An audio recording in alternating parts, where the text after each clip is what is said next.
invite everyone here to walk down memory lane with us. We're going to give various facts about this wonderful institution called the College of DuPage. And we'll start with 1967. On September 25th, 1967, classes begin at College of DuPage.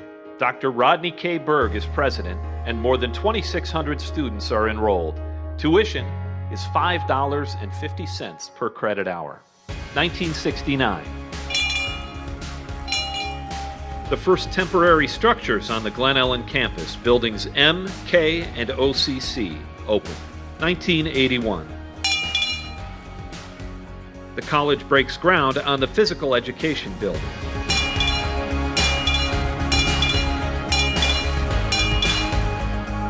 I want to thank everybody for being here today, celebrating what we were, and we're even more delighted to have you being part of what we will become.